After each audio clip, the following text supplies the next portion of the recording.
नमस्कार दोस्तों, आप सभी का सफलता एक्सप्रेस में बहुत बहुत स्वागत है। तो चलिए आज दोस्तों स्टार्ट करता हूँ। सामान्य हिंदी के एक बहुत ही बेहतरीन टॉपिक को लेकर आया हूँ, रस। दोस्तों ये जो टॉपिक है रस, ये सभी एग्ज़ाम्स में पूछा जाता है।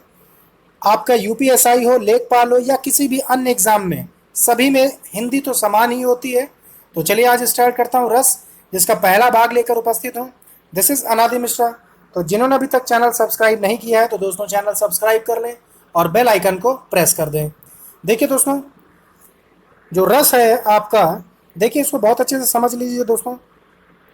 रस को काव्य की आत्मा के समान माना जाता है। ठीक है दोस्तों, जो रस होता है इसको काव्य की आत्मा के समान माना जाता है। ठीक है दोस्तों, अब आगे देखिए दोस्तों। आचार्य भरत मुनि ने आचार्य भरत मुनि ने ग्रंथ नाट्य शास्त्र में रस का विवेचन किया है। दोस्तों ये जो भी आपको यहाँ पर बताया जा रहा है ये बहुत ही इम्पोर्टेंट है, और आप ही समझ लीजिए कि आपको क्रीम क्वेश्चंस पढ़ाए जा रहे हैं। ये सभी एग्ज़ाम्स में ही फंसते हैं और बिल्कुल छांट छांट करके आपको ये क्वेश्चंस लेकर आता हूँ। तो इन दोस्तों इन सभी प्रश्नों को आप अपने कॉपी पर नोट करते हुए चलें। चलिए देखते हैं।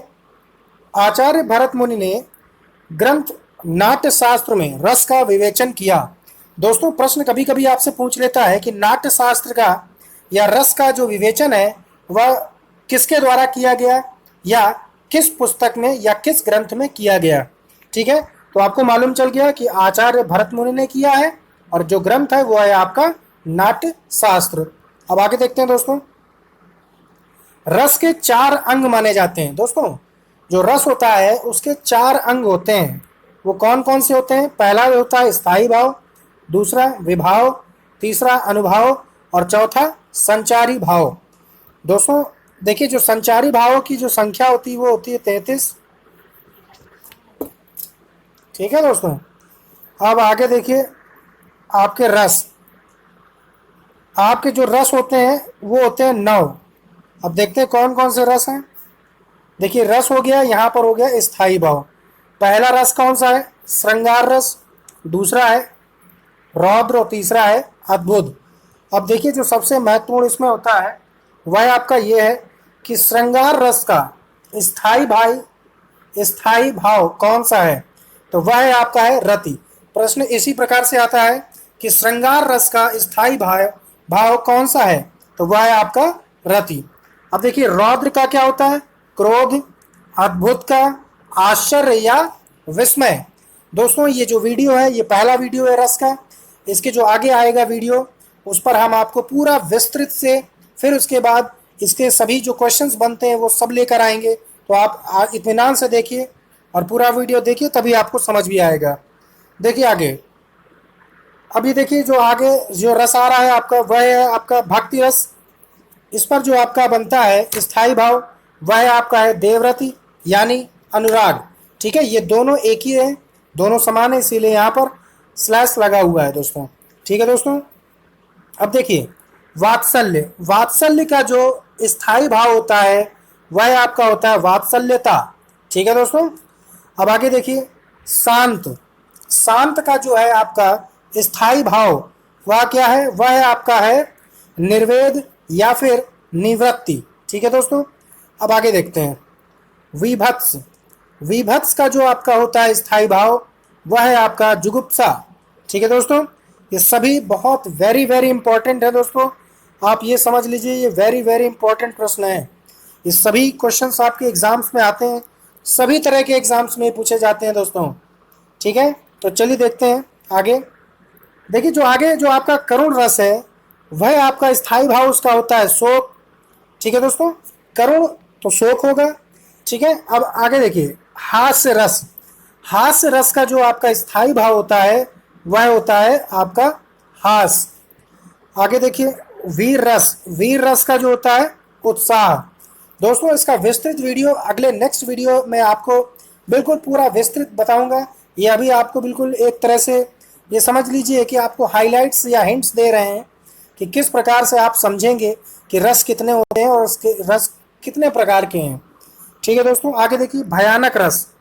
तो भयानक का होता है भय। ठीक है दोस्तों, भयानक का जो स्थायी भाव है वह आपका है भय।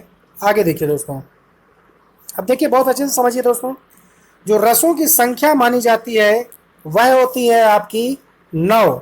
ठीक है, मानी जाती है 9, लेकिन मैंने आपको वीडियो में बताया है 11, सभी बता दिए हैं, मानी जाती है 9।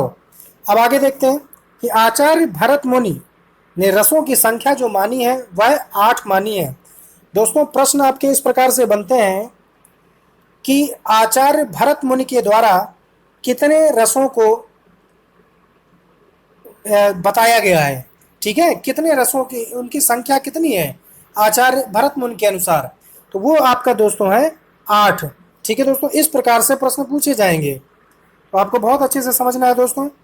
अब आगे देखिए, आचार्य भरत मुनि ने रस संप्रदाय का प्रवर्तक माना जाता है। देखिए जो आपके आचार्य भरत मुनि हैं उनको रस संप्रदाय का प्रवर्तक माना जाता है।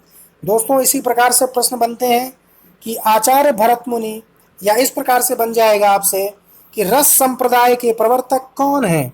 4 ऑप्शन दे देगा आपको और आपसे पूछेगा, तो आपका जो उत्तर होगा वह होगा आचार्य भरत मुनि। अब आगे देखते हैं दोस्तों, अभिनव गुप्त ने रसों की संख्या 9 मानी है। दोस्तों ये सभी मैं आपको इसलिए बता रहा हूं कि आपको सब कुछ मालूम होना चाहिए, बिल्कुल भी कोई कंफ्यूजन नहीं होना चाहिए रसों के लिए। अब देखिए जो आपके अभिनव गुप्त हैं उन्होंने रसों की संख्या 9 मानी है।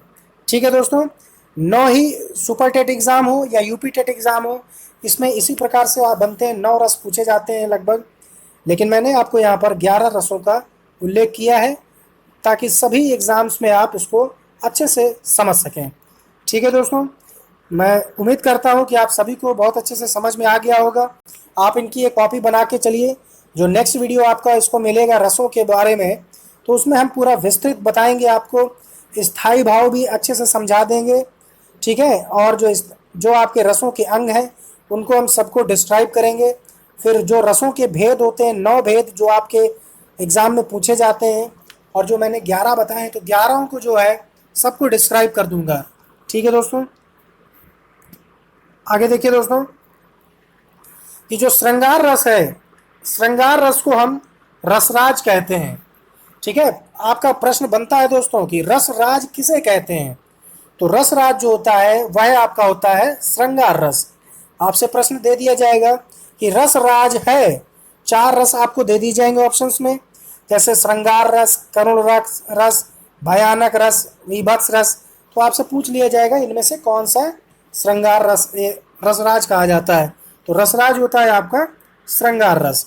अब आगे देखिए दोस्तों, जो संचारी भावों की कुल संख्या जो होती है वह आपकी होती है 33। ठीक है दोस्तों, 33 ये बहुत पूछा जाता है दोस्तों, इसलिए बहुत अच्छे से समझ लीजिए इसको कि संचारी भावों की कुल संख्या 33 होती है, 33। अब देखिए जो एक और डेफिनेशन निकल कर आ रही है वो भी थोड़ा सा समझ लेते हैं कि काव्य के आस्वादन से जो आनंद प्राप्त होता है उसे हम रस कहते हैं। ठीक है दोस्तों, काव्य के आस्वादन से जो आनंद प्राप्त होता है उसे हम रस कहते हैं। और रसों की संख्या मैंने आपको ऑलरेडी बता रखी है कि 9 होती है, लेकिन मैंने आपको यहाँ पर 11 बता के रखी हुई है। ठीक है दोस्तों, बहुत से एग्जाम्स में है कि 9 तक ले लेते हैं और कहीं कहीं आपको 11 भी पूछी जा सकती है। अब देखिए दोस्तों, जो नेक्स्ट वीडियो आएगा वो बिल्कुल विस्तृत आएगा वीडियो, आप एक कॉपी बना लीजिए दोस्तों और अच्छे से पढ़ाई करें। तब तक के लिए नमस्कार।